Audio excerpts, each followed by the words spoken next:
And waking each other up. Welcome to today's hot yoga class where we will be doing arm exercises. Welcome back to Recoup. Today is Wednesday, November 5th, 2025. I'm Sweets. This is Sid. This is our midweek check-in where we cover what we've been delivering so far and talk about what we plan to deliver for the rest of the week. I can kick it off. I'm just realizing I shared the message of my update yesterday in the code review channel instead of I thought I'd send it to you personally, so sorry about crowding that channel. Sorry. Been migrating to trigger.dev for our background tasks.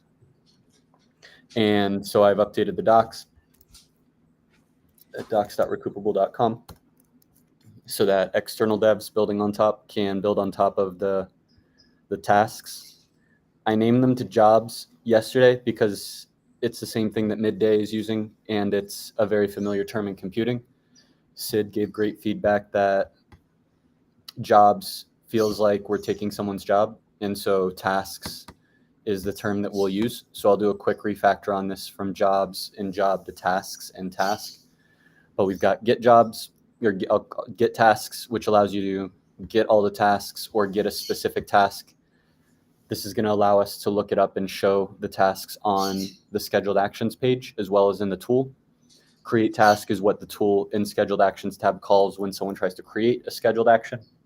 If you click an existing scheduled action and then you modify it, that will call the update task endpoint, and then delete when you want to delete one. So far, I wrote out the docs for all of them, and I have updated the API to allow, we already had Git when I updated it on Monday. So yesterday I added create, and in create, I'm now starting to mix the mental models of, okay, we save it into Supabase. What are we saving into Supabase? What are we storing using the trigger.dev SDK? And I'm just starting to get all those pieces into place. Same thing with update. What do we need to update in Supabase? When someone updates, what do we need to update in trigger.dev? And then the same thing for delete. Delete it from Supabase, obviously, and then we'll need to delete updated Supabase to add that trigger schedule ID. So that's going to allow you to look up a trigger on trigger.dev. And this allows us to do that link. So what we'll do on the front end is I guess the front end is just going to query the endpoint, but the backend API needs to be able to associate a scheduled action or a task. And so we have this new trigger schedule ID, and you can copy that field. And you can go to login, go to schedules, and then you can look up a schedule to get a specific schedule. So if a customer says, hey, I didn't get an email, we can go into here, we can look it up in Supabase what that schedule is. And then in here we can see, okay, when was the last time that it was ran? In this case, it has not been run yet. This is a new one that I just added yesterday, but it does also give us the next 5 runs. So the next run's going to be November 6th. And so we can start to track it in here. What's running, what's not running. Next steps, updating the endpoint to allow us to be able to filter by account, artist, and trigger schedule ID so that on the front end we can do those. Only give me tasks, schedules for this artist, this active artist, or only give me schedules for this account, no matter what artist they have active, or hey, I just want this specific task. Update the API, update the tools, update the schedule action page, and then trying to get over to the other task that we had set by making this one of the first agents, but I need to do research before that. So I imagine this is going to lead me into the rest of the week. I have a feeling Friday I might be able to get into the research, but overall it's going to be this migration using trigger.dev. With that, Bigger migration than we thought, huh? Life is chiefly maintenance. For everything that we build, it needs maintained. So this isn't just build a thing. This is build a thing, and then every other thing that touches this thing, we have to go and update. So this is an argument for keeping a lean and reduced and very focused product. The less we have, the less we need to maintain. The more we have, the longer it takes to make updates.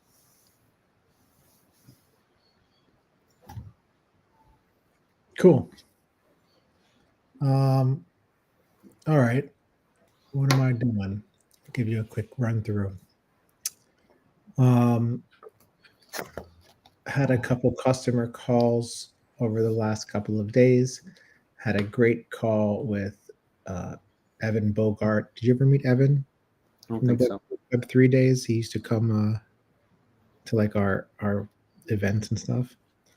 I was never at the physical Chill Pill events, but Oh. Chill Pill community. Yeah, Chill Pill community, but also just like legend songwriter, has a publishing and rights company. So talking to him, Recoup, showing him the stuff, and then I spent some time trying to get trying to get images to consistently be delivered via web images to be consistently delivered via email when searching. I'm at like 55% success rate, where some images show up, some say there's no image, sometimes it just doesn't. So I'm leaning towards finding an image API that we can use to grab like Google Images when we need them around search, because interestingly, Perplexity search does not return an array of images. So just been kind of diving through that, trying to get that agent to the finish line so that once it is and we have the trigger.dev going, then like we can I can update the agent for Ian, and then set up something for next week. And then something else I'm doing, I'm realizing there's a couple little manual things I need to go in. One is like update his specific scheduled tasks in Superbase, because we don't have shared scheduled tasks. Also, update his specific file storage, because we don't have shared file storage yet. So then been doing that. The second thing I've been doing is working on the eval analysis, setting it up so that we can get more signal when going through the evals and or conversations to what needs to be turned into an eval. So I started to go down that route, but then got caught up working on or fixing the retention thing. So I'll share that actually. Why not? I don't know if you saw this. Is this it? Can you see this? Cool. So now we have a much more robust retention route where you can see week 1, month 1, quarter 1, 90 day, and then 6 month. And then you can even come down here, and this is my favorite part, is you can see, okay, so what I'm doing is I specifically am starting us in February because we had the big influx of users in January from the AI agent hype in crypto. So there was like 500 people that came in because of coin hype. So instead of counting them towards retention, I just kind of started in February. And so you can see out of 377 users, 66 of them, or 17.5%, retained on week 1, which is they came back between day 1 and day 6. So 24 hours after they first signed up, and then day 6. And then it's actually a great retention here. Really, really, like almost the same on month 1. So they come back the next time. Only a couple people drop off.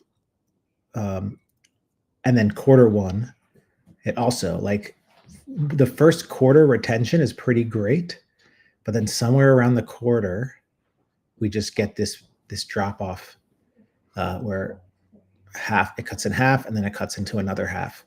And right now you can click in and see who you can organize it by who has sent the most messages and been retained the longest, or sent the most messages for this cohort specifically and see who the users are. And you can come in and see when their last activity is. So it's really cool. So I did that, and then now I'm going to go in and fix this to, or fix our chats so that I can make it easier to get notes in and organize user messages into buckets or segments that we can then make into better evals. So that is my main couple of things, and then the last thing is working on I started porting over the agent from Weavy into FAL, and that's about halfway done. And then, so by the end of the week, I should have that ported over so we can start calling that API. And that is building it in FAL AI. Does that feel like a doable path for now, or does that feel more complex than us justifying a build right into the code? I'm gonna do it in FAL to get the value of FAL is you can quickly see the runs and change models really quickly without having to build that infrastructure. Like, if I want to try VO3 and then I want to try another video model, and I would have to add all of those to Recoupable before I start testing. So that's the value of just doing it in FAL and then getting the workflow right, and then saying, all right, well, we're missing seed dance, and that's the model I pick. So then we can import that and build this out. So like, that's the value. I think, like, as we scale it and like more workflows get done in it, like, there's probably some value in us, like, being able to do some stuff in code that you can't do in FAL. Like, for example, Weavy has the ability to take the same image or take images and like combine them together into an editor type situation. I haven't seen that in FAL, so it might be something that like that part of the workflow. Once we generate like one 10-second loop, duplicating it, 10 times and then slapping an MP3 on top of it as the final output is something we might need to do on the other side. And that's it. Look at us, 9:14, man. We're 1 minute away. This is exactly why the less we maintain inside of our app, like you said, we don't need to then update it in code. You can go into FAL, so it's way faster for us to iterate by not adding more things into our code base, but letting the companies that do good things do those things, and we just provide an interface for that. Correct. A question about trigger.dev is, does it also work off of, like, I would imagine it also works off of non-recurring jobs, correct? Like, yeah, can you give me an example? Like any trigger, like a song a song on TikTok gets over 1,000 views. Trigger.dev kicks off, and then and the user gets a text message. Yo, this song is kind of popping. That would be like a one-time, trigger. But like, I'm just thinking of all of the triggers that people keep asking me for. So just, thinking through how we could set that up. Mm-hmm. Good question. I would assume they have stuff like that. I'm looking through right now, and I'm not seeing like a specific TikTok trigger, but that you can probably build your own webhook and then like trigger it somehow with something else, like through a TikTok. Right. I keep going back to Pokey, which is like right now one of my favorite AI apps, because I still using it. You're retained. It's not even that, like, I'm using it, but it's like, it's the exact situation of like, I don't use it every day. They remind me that I have it every day by texting me valuable things. They text me anytime a human emails me with like that they mark as like somewhat important. right? And so it's like if I'm not by my phone, like I'm always constantly like getting little pings like, oh, like I should go respond to this, or at the end of the day they ping me like, here's a recap of all the emails you got and like things you haven't done or whatever. So it's like the cool little pings that like require me to not be on an interface, but I still use it and enjoy the product. I'm also paying $0 for it, so I don't know how I would feel if. No, I would pay $20 for it though, you know. And then like I think more than that is it starts to like I question what it would be. But like again, I'm also not using it specifically for like business workflows, so it's just like an email reminder thing. And it's giving you a good mental model of where you want to build towards. Yes. Yes. Yeah. Anything else? You got to get on suites. Get the fuck on. I know they don't have a. Maybe I just need the phone number.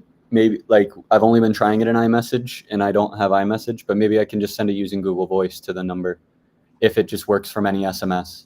I don't know if it works for any SMS or specifically in the iMessage app. Yeah. Try it. All right, cool, dude. And hit me up if you need me for anything. I'm chilling. I'm here all day. Thank you all for tuning in to this episode of Hot Yoga with Sweet.